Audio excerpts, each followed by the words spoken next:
ভাই আমার, নূহ নবীর বেটা, সুবহানাল্লাহ, নূহ নবীর পরে ঈমান আনলেন না। আল্লাহ তাবারাক ওয়া তাআলার দরবারে নূহ নবী দোয়া করলেন, হে আল্লাহ, আমার কম আমার কথা মানে না, আল্লাহ কি করব এখন? আল্লাহ তাবারাক ওয়া তাআলা বললেন, তোমার কমকে বলো যে যদি তোমরা আল্লাহর ইবাদত না করো, আমার কথা যদি না মানো, তাহলে আল্লাহ তাবারাক ওয়া তাআলা তোমার উপরে আযাব দিবে, তোমাদের প্রতি আযাব আসবে। কম নূহ নবীর এত হট ধর্ম ছিল, সুবহানাল্লাহ। নূহ নবীকে বলছেন, দেখি তোমার আল্লাহর পাওয়ার কত বড় আছে, তুমি আযাব নিয়ে এসো তো, দেখি তোমার আল্লাহ কত বড় আছে, তুমি নিয়ে এসো, দেখি তোমার আল্লাহ কেমন করে আযাব দিচ্ছে। আল্লাহুস সামাদ, লম্বা ঘটনা আছে। নূহ নবী দোয়া করলেন আল্লাহর দরবারে, আল্লাহুস সামাদ, পানি চলে এলো, পানির আযাব, এত পানি, সমস্ত জিনিস ডুবে গেল। নূহ নবীর বেটা নবীর কথা শুনে না, আব্বার কথা মানে না। নূহ নবী বেটাকে বলছেন, বেটা রে, এখনো সময় আছে রে বেটা, এসো আমার নৌকাতে, আমার কাস্টে তুমি সওয়ার হয়ে যাও, চেপে যাও। এবার নূহ নবীর বেটা কি বলেছিলেন, আল্লাহর কোরআন দেখবেন। নূহ নবীর বেটা এইবারে কিন্তু বলছেন, আব্বা গো, ও আমার দরদি আব্বা জান, আপনার কথা আমি মানবো না, আপনার কথা আমি শুনবো না, আপনার কথা মতো আমি চলবো না। আপনি আল্লাহর দরবারে দোয়া করেছেন, আল্লাহ পানির আযাব পাঠিয়েছে, এই জন্য আব্বা তুমি এই যে পাহাড় দেখো, এই পাহাড়ের উপরে আমি গিয়ে জান বাঁচাবো, তোমার আল্লাহ এই পাহাড়কে ডুবাইতে পারবে না, তোমার আল্লাহ এই পাহাড়ের উপরে পানি নিয়ে যেতে পারবে না, এই জন্য তোমার কাজটিতে আমি যাব না, তোমার কাজটিতে আমি সওয়ার হব না, আমি আল্লাহ তাবারাক ওয়া তাআলার আযাব থেকে বেঁচে যাব, এই পাহাড়ের উপরে গিয়ে আমি জান বাঁচিয়ে দিব। ওরে সুবহানাল্লাহ, যেমনই কথাটা বলা, এমন জোর করে একটা ঢেউ এলো, এমন জোরে পানির একটা ফোয়ারা এলো, এমন জোরে একটা পানির একটা ঢেউ এলো, সাথে সাথে সাথে সাথে পাহাড় ডুবে গেল। এবং নূহ নবীর বেটা কোন জায়গাতে ডুবে মরে গেল কোনো খবর নাই। এই জন্য এই কথাটা বলতে হবে না, যে বাড়িতে যে ঘরে মুলবি সাহেব আছে সবাই ইমানদার হবে এটা জরুরি নয়, সবাই জান্নাতে যাবে এটা জরুরি নয়। ভাইরে, নূহ নবী একটা নবী, তার বেটা যাবে জাহান্নামের ভিতরে। নূহ নবী হলেন একটা নবী, তার স্ত্রী যাবে জাহান্নামের ভিতরে। নূহ নবী ওয়াজ করে আসতেন মানুষের কাছে, এবার ওর স্ত্রীটা অন্য পাক দিয়ে তখন যে লোকেরাকে কইতেন, এ ভাই গ্রামের মানুষেরা শুন ভাই, হে আমার স্বামীর কথা খবরদার তোরা কেউ মানিস না। ওই যে কেনে ওই ওর জায়গাতে থাকছে, ওর সাথে সংসার কাটছে, ওই লোকটা কেমন আমি কি জানি না, তার জ্বালা পোড়াতে ভাই আমি মরে যাচ্ছি, খবরদার নূহর কথা কেউ শুনবি না, কেউ শুনবি না। আল্লাহ তাবারাক ওয়া তাআলা বললেন, নূহ নবীর স্ত্রী জাহান্নামে যাবে।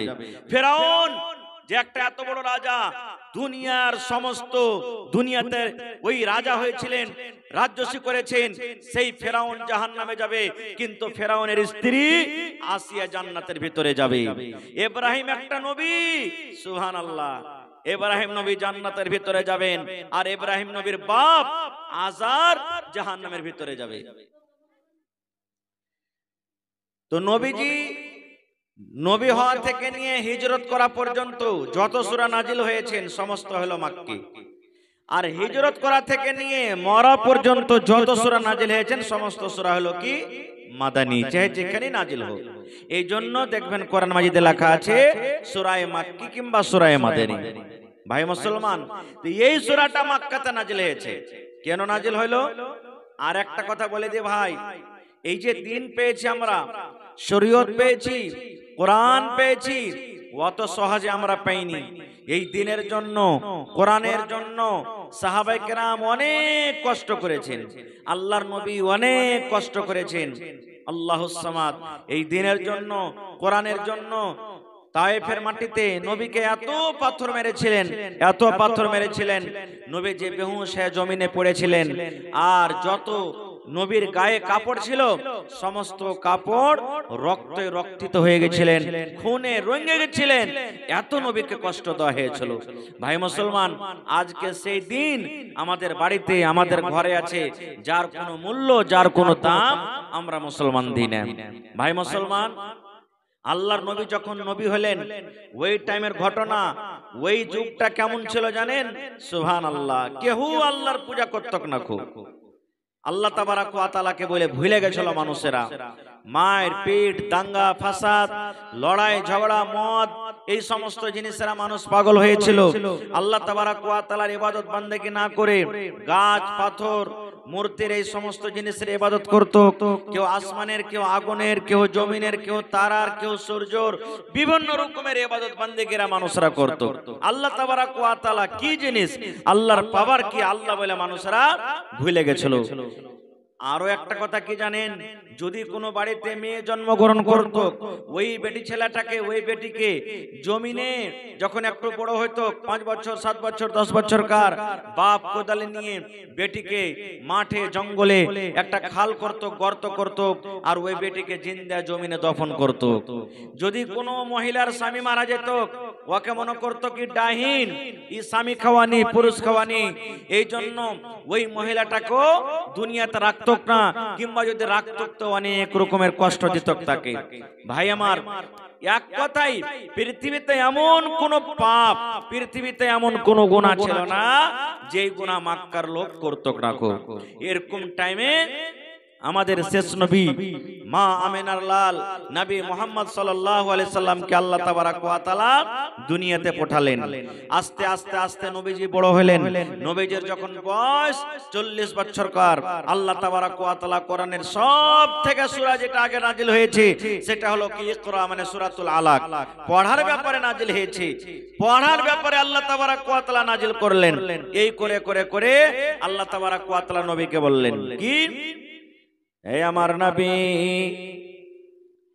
আল্লাহ তাবারাক ওয়া তাআলা নবীকে বললেন, এই আমার নবী, আপনার উপরে কোরআন নাজিল হইতে শুরু হয়েছে, আপনি এখন নবী হয়ে গেছেন। আর নবীর কাজ হলো, নবীদের জিম্মেদারি হলো আল্লাহ রাব্বুল আলামিনের বিধানকে মানুষ পর্যন্ত পৌঁছে দেওয়া, আল্লাহ রাব্বুল আলামিনের কানুনকে মানুষ পর্যন্ত পৌঁছে দেওয়া। নবীদের কাজ হলো আল্লাহ রাব্বুল আলামিন যে দিন নবীকে দিয়ে পাঠিয়েছেন, যে কোরআন নবীকে দিয়ে পাঠিয়েছেন, এই দিনের পয়গাম, এই দিনটাকে মানুষের মাঝে পৌঁছে দেওয়া। আল্লাহ রাব্বুল আলামিন বললেন, নবী গো, আপনি মানুষকে তাবলীগ করেন, মানুষকে ওয়াজ করেন, মানুষকে নসিহত করেন। কে নবীর কথা মানবে? গোটা মক্কার লোকেরা পাপে ডুবে আছে। কোনো এমন বাড়ি নাই, কোনো এমন গাঁ নাই, কোনো এমন ঘর নাই, কোনো এমন মানুষ নাই যে মানুষেরা পাপ করে না, গুনাহ করে না। কে শুনবে, কে শুনবে নবীর কথা? নবী কাকে ওয়াজ করবেন, কাকে নবী যে নসিহত করবেন? দয়ার নবী, ওরে সুবহানাল্লাহ, নবীজি প্রথমে বিবিকে বললেন, নবীজির প্রথম স্ত্রীর নাম, নবীজির প্রথম বিবির নাম হলেন খাদিজা রাদিয়াল্লাহু তাআলা আনহা। নবীজি বিবিকে বলছেন, বিবি রে, তুমি হলে আমার স্ত্রী আর আমি হলাম তোমার স্বামী। ও আমার ভালোবাসা বিবি, আল্লাহ রাব্বুল আলামিন আমাকে নবী করে দুনিয়াতে পাঠালছেন। বিবি রে, তাইলে তুমি শোনো, এই মূর্তির পূজা করা চলবে না, গাছের পূজা করা চলবে না, এই সূর্যের পূজা করা চলবে না। এক আল্লাহর ইবাদত বান্দেগি করতে হবে। আল্লাহ হলেন এক, আল্লাহর মা নাই, আল্লাহর বাবা নাই, আল্লাহর দাদা দাদি নানা নানি ছেলে মেয়ে বিবি বাচ্চা কেউ নাই। এই জন্য বিবি রে, তুমি আল্লাহ তাবারাক ওয়া তাআলার প্রতি ঈমান নিয়ে এসো। সুবহানাল্লাহ। যেমন কথাটা বলা, মা খাদিজা রাদিয়াল্লাহু তাআলা আনহা সর্বপ্রথম মহিলাদের মধ্যে নবীজির প্রতি ঈমান নিয়ে আসলেন। মা খাদিজা কালিমা পড়ে, কালিমা আশহাদু আল্লা ইলাহা ইল্লাল্লাহু ওয়াহদাহু লা শারীকা লা ওয়া আশহাদু আন্না মুহাম্মাদান আবদুহু ওয়া রাসূলুহু। মহিলাদের মধ্যে সর্বপ্রথম ঈমান আনলেন কে? মা খাদিজা রাদিয়াল্লাহু তাআলা আনহা। সব থেকে আগে নবীর প্রতি ঈমান আনলেন মহিলাদের মধ্যে, নারীদের মধ্যে। আল্লাহুস সামাদ। তাই আমার মায়েরা, খালারকে বলবো, এই মা, এই খালা, আপনাদের মান সম্মান আল্লাহ তাবারাক ওয়া তাআলা বাড়িয়ে দিয়েছেন। আপনাদের মান সম্মান আল্লাহ তাবারাক ওয়া তাআলার কাছে কোনো কমি নাই। আল্লাহুস সামাদ। এবারে আল্লাহর নবীর নিজের স্ত্রী মা খাদিজা মুসলমান হয়ে গেলেন। এবার কাকে আওয়াজ করলেন? নবীজি আবু বকরের কাছে গেলেন। আবু বকর রাদিয়াল্লাহু তাআলা আনহু এটা নবীর শ্বশুর পরে হয়েছেন। এবার আবু বকরের কাছে গেলেন। আবু বকর একটা দামি মানুষ, ভদ্র মানুষ, মুরাব্বি মানুষ। হযরত আবু বকর রাদিয়াল্লাহু তাআলা আনহুকে বললেন, কি? দয়ার নবী বললেন, ও আবু বকর তুমি শোনো, এই যে মক্কার লোকেরা বিভিন্ন রকমের পূজা পাঠ করে, এগুলা শরীয়তে জায়েজ নাই। আল্লাহ হলেন এক, আল্লাহর প্রতি তুমি ঈমান নিয়ে এসো, আল্লাহর প্রতি ঈমান নিয়ে এসো। আমি হলাম আল্লাহর নবী, আল্লাহর রাসূল। আমার পরে আল্লাহ তাবারক ওয়া তাআলা কোরআন নাজিল করেন। ওরে সুবহানাল্লাহ। লম্বা ঘটনা ছোট্ট করে বলি মুসলমান, এইবারে পুরুষের মধ্যে পুরুষের মধ্যে মরদ লোকের মধ্যে সর্বপ্রথম নবীজির প্রতি যিনি ঈমান এনেছেন সেটা হলেন হযরত আবু বকর রাদিয়াল্লাহু তাআলা আনহু। দামি কথা শুনলেন, জীবন পর্যন্ত কাজে দিবে। মহিলাদের মধ্যে সর্বপ্রথম নবীর প্রতি ঈমান এনেছেন কে? মা খাদিজা রাদিয়াল্লাহু তাআলা আনহা। আর পুরুষের মধ্যে নবীর প্রতি সর্বপ্রথম ঈমান এনেছেন কে? হযরত আবু বকর রাদিয়াল্লাহু তাআলা আনহু। বাচ্চার মধ্যে নবীর প্রতি ঈমান এনেছেন কে? সর্বপ্রথম হযরত আলী রাদিয়াল্লাহু তাআলা আনহু। আর গোলামের মধ্যে সর্বপ্রথম যিনি ঈমান এনেছেন সেটা হলেন হযরত বেলাল রাদিয়াল্লাহু তাআলা আনহু। এরকম ভাবে আরো অনেক মুসলমান হয়ে গেল। এইবারে আল্লাহ তাবারক ওয়া তাআলা নবীকে একদিন বলছেন, কি? ও আমার নবী, ঘরে বসে বসে আর তাবলীগের কাজ হবে না, বাড়িতে গিয়ে গিয়ে আর তাবলীগের কাজ হবে না, লক করে আস্তে আস্তে করে দিনের কাজ হবে না। তুমি তোমার খানদানের মানুষকে, তুমি তোমার বংশের লোককে, তুমি তোমার গোত্রের লোককে এক জায়গাতে তুমি জড়ো করো, আর আলাল ইলান তাদেরকে তুমি ওয়াজ করো। সমস্ত লোককে জমা করে দাও, আর জমা করার পর সমস্ত লোককে তুমি দিনের দিকে দাওয়াত দিয়ে দাও। ও আমার নবী, যাও তোমার সমস্ত বংশ খানদানের লোকগুলাকে এক জায়গাতে জড়ো করো, আর এক জায়গাতে জড়ো করে কি করো? সমস্ত মানুষকে তুমি আলাল ইলান তাবলীগের কাজ করো। নবীজি একটা পাহাড়ের উপরে চড়ে নিলেন। পাহাড়ের উপরে চড়া পর নবীজি বলছেন, ইয়া সাবাহা, ইয়া সাবাহা। এটা হলো খুব খাতরার আওয়াজ। যেমন মাদ্রাসাতে স্কুলে ঘন্টি বাজা হয় না, টুন টুন টুন টুন টুন করে ঘন্টি বাজাবে, এর মানে হলো এখন ছুটি হয়ে গেল, কিংবা এখন টিফিন হলো, কিংবা এখন তারানাতে দাঁড় হইতে হবে। এরকম ভাবে প্রত্যেক জিনিসে এরকম ভাবে আমরা একটা আওয়াজের নিশানি বানিয়ে রাখি। তো ওই জামানাতে ইয়া সাবাহা যখন কেউ ডাক দিত, এটা মানে খাতরার আওয়াজ, খুব ইমার্জেন্সি আওয়াজ। নবীজি পাহাড়ের উপরে চড়ে নিলেন, আর সমস্ত লোক নবীর কথা শুনে এক জায়গাতে জড়ো হয়ে গেল। ওই মজলিসে কে আছেন জানেন? নবীজির নিজের চাচা হযরত আবু লাহাব। আবু লাহাব ওই কিন্তু মজলিসে আছেন। আবু লাহাব পর্যন্ত ওই মজলিসে হাজির হয়ে গেল। যেমন আজকে আপনারা বসে বসে জালসা শুনছেন, ঠিক নবীর আওয়াজে সব মক্কার লোক এক জায়গাতে জমা হয়ে গেল, খানদানের লোক জমা হওয়ার পর নবী কি বলছেন জানেন? ও আমার চাচা জান, ও মক্কার লোকেরা তোমরা শোনো, আমি হলাম মুহাম্মদ, আল্লাহ রাব্বুল আলামিন আমাকে নবী করেছেন। আমি হলাম মুহাম্মদ, আল্লাহ রাব্বুল আলামিন আমাকে রাসূল করেছেন। আমার উপরে কোরআন নাজিল হয়। ও মক্কার লোকেরা তোমরা শোনো রে, আমি যদি তোমাদেরকে একটা খবর দিয়ে দিই, এই যে তোমরা একটা বড় পাহাড় দেখতে পাও, এই পাহাড় যে তোমরা দেখতে পাও, এই পাহাড়ের একদিকে তোমরা আছো, পাহাড়ের উপরে আমি আছি। আর যদি তোমরা কামিয়ে মেসেজটা দিয়ে খবরটা দে যে পাহাড়ের ওই পার থেকে একটা খুব বড় ফৌজ আসছে, খুব বড় সৈনিক আসছে, খুব বড় একটা জামাত আসছে, লস্কর আসছে, যে জামাত আছে তোমাদের সাথে লড়াই করবে, যুদ্ধ করবে, তাহলে আমার কথাটা তোমরা মানবে কি মানবে না? সুবহানাল্লাহ। কে বলছেন?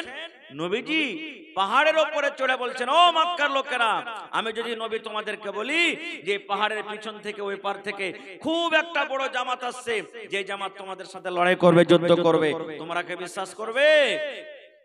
যখনই কথাটা বলা, মক্কার লোকেরা শোনা পর বলছেন, ও মুহাম্মদ, ও মুহাম্মদ তুমি শুনে নাও, তোমার হাতে তুমি যদি বলো এই পাহাড়ের পেছন থেকে একটা খুব বড় জামাত আসছে, ফৌজ আসছে, যে জামাত এসে আমাদের সাথে লড়াই করবে, যুদ্ধ করবে, সত্য আমরা মনে করব, তোমার কথাকে আমরা কোনোদিন জীবনে মিথ্যা মনে করব না। কেননা তুমি কোনোদিন মিথ্যা কথা বলনি, তোমার মুখ দিয়ে কোনোদিন ঝুট কথা আমরা বলতে দেখিনি।